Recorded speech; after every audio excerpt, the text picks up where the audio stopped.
Right. See this one? That's the map of our jurisdiction. Okay, this map is actually two maps that I joined them together. The first one is jurisdiction. Okay, how do we build this jurisdiction? Following the scale or the measurement that is allowed in the clause 1982, and also following the British law that we have adopted. Right. Same here as in Kuching, Sabah, and Sarawak.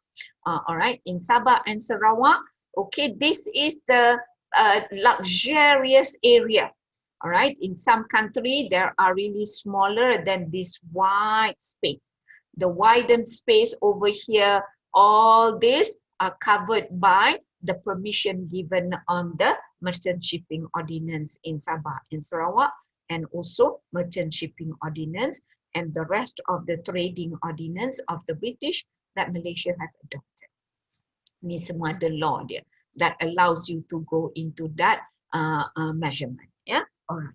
Okay, so now on this point, now when we adopted 1982, alright, Malaysia have not, bukan have not, but when we adopt the 1982, because we signed it 320, so Malaysia adopted it straight away into its legal system.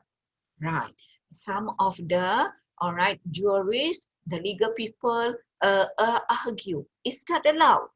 All right. The answer is that it is allowed, because in Malaysia, we have two concepts of applying foreign law to be part of our Malaysian legal system.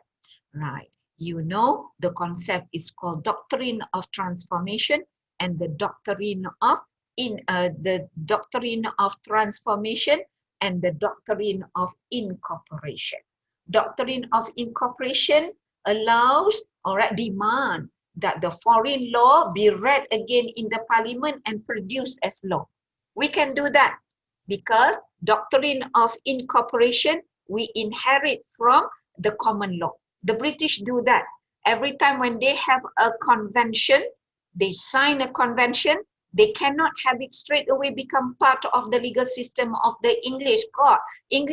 All right? They have to be adopted by the parliament or by the court. Itu panggil doctrine of incorporation. But when it comes to Malaysia, we adopted from the English common law practice, doctrine of incorporation. We applied it to the United Nations Convention on Human Rights. Remember human rights? All right, human rights, all the 32 articles from the United Nations Convention of Human Rights, we adopted in Malaysia, we read it in the parliament, we produce it sebagai Akta Suhakam. All right, Suruhanjaya Hak Asasi Manusia. They're not the one that is created by the legislature in Malaysia. That one is adopted from the English version, from the United Nations. Okay, that style is called, all right, doctrine of incorporation, accepting foreign law as part of our legal system through the doctrine of incorporation. Okay, the other one is doctrine of transformation. Right, in the doctrine of transformation, we don't have to adopt it into the High Court, into the Dewan Negeri, Dewan Rakyat, or produce it again by the Act of Parliament. Tak payah. Alright, kita sign saja, we grabbed it, and then we practiced it. Doctrine of transformation. Usually, doctrine of transformation is backed up by the national policy. So in Malaysia, we have National Ocean Policy. Although the National Ocean Policy was drafted properly for the Malaysian plan, the 10th Malaysian plan, but that one covers all the ocean policy that they have already introduced. They introduced what in the Malaysian Ocean Policy? All right, through the doctrine of transformation, meaning that we signed on clause 1982. Lepas tu kita terus measure All right, we take all the needs. It takes us a long period of time, you know, from 82 to 94 to have it ratified, getting it ready. That long period to be ready. All right. Although the period bunyi, the sound of doctrine of transformation is easy, but it takes Malaysia a long period of time, right, to have our airport upgrade to the standard. All right, to have the road leading to the gudang before they can pick up goods from the ship. All right, to have all the port authority established, container established. All right, all that, it takes Malaysia a long period of time for doctrine of transformation. In fact, when Malaysia followed the law on baseline that is introduced in UNCLOS 1982 on the rule how to measure baseline. Alright, baseline. Sekejap lagi kita go through apa tu baseline.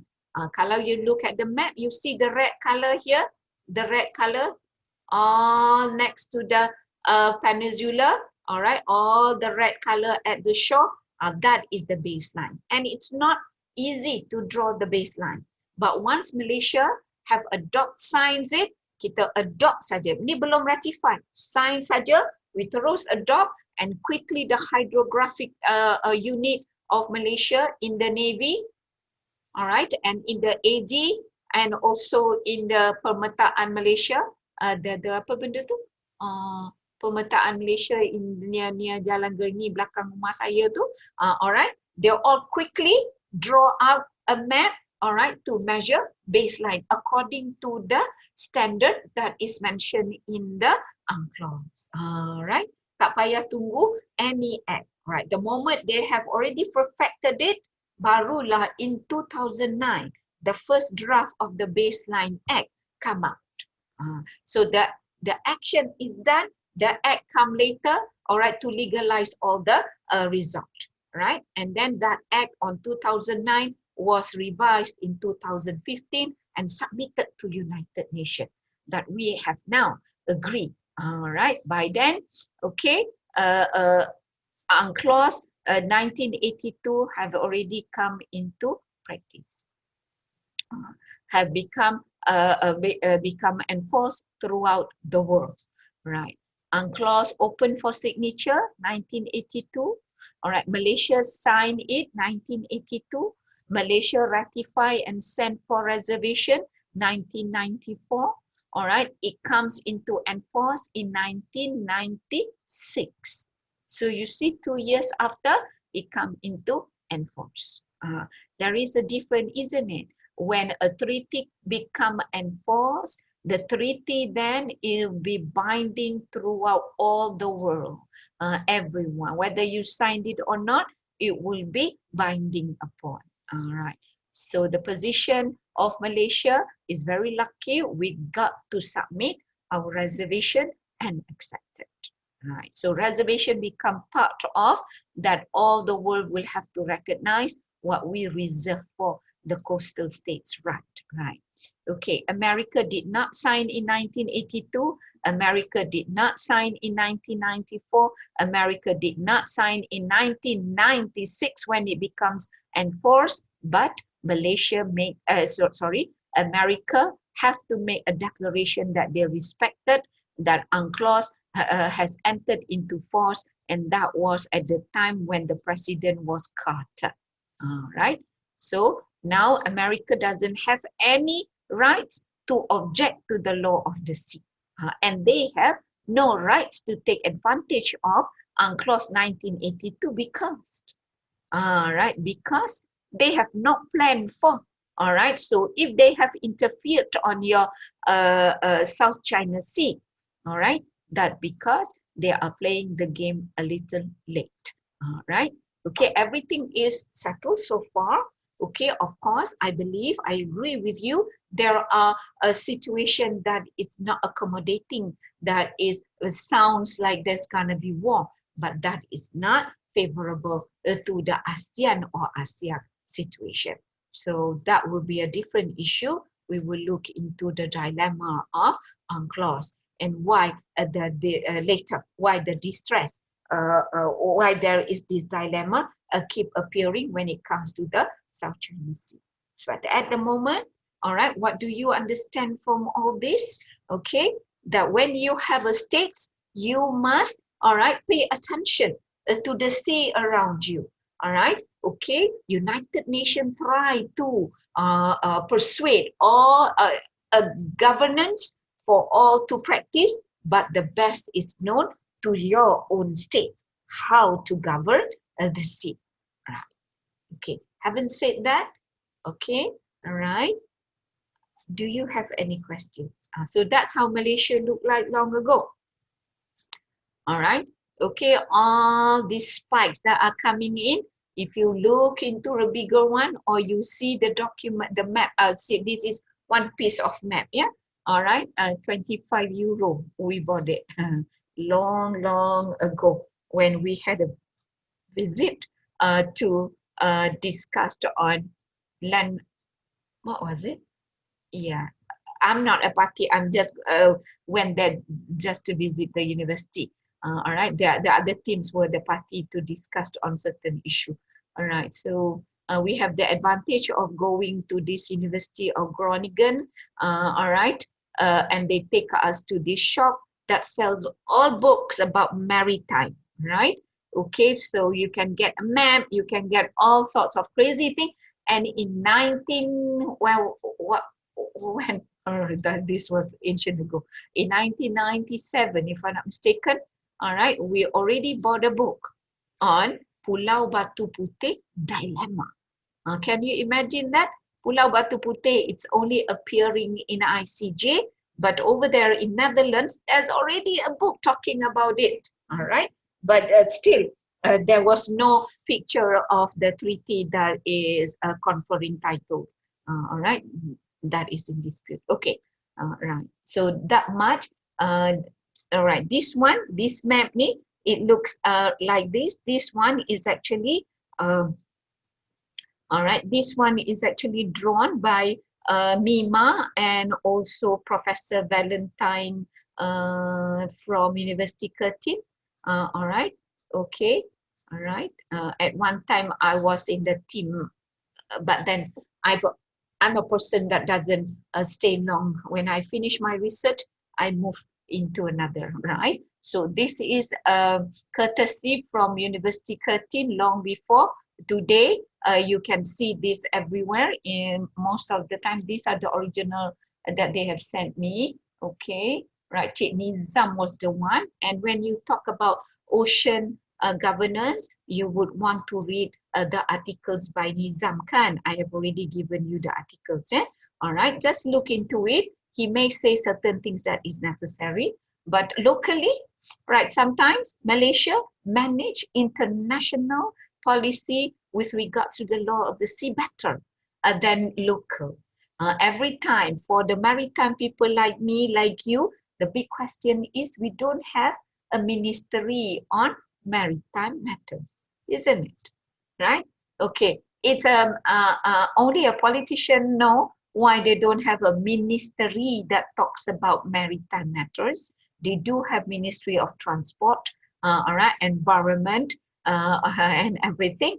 Well, yet the money that comes from the maritime transport is about 280 billion per year. All right. Okay, but we don't have a ministry. So don't ask me why. I have never get the right questions every time I ask my friend there. All right. I never had a right answers. I always have a related questions. Okay, so tinggalkan dekat situ. All right. Now we have finished ocean governance. All right. Now, okay, you have no questions. Let's look into another one. Okay. Right, at the end of the day, ocean policy, all right, should look into, that was what I said, the growth. That is exactly what the paper of Cik Nizam, anak dia dulu dalam kelas saya juga, tapi he has never been in my class. He's a graduate. He looks into the ocean policy in MIMA and now a consultant to the world. All right, okay. Tadi ocean governance is number 1. Okay, right? You have seen this as well, right? Okay, just to give you a rough picture, right? This is the position in America, right? Carter have accepted it, and this is their position. Every time they measure their baseline, I mentioned to you the baseline. All right, have I shared this document? Belum. Okay, right. Sekejap ya, saya share the document. Dia bila nak share tu dia kena keluar, lepas tu kena masuk pula.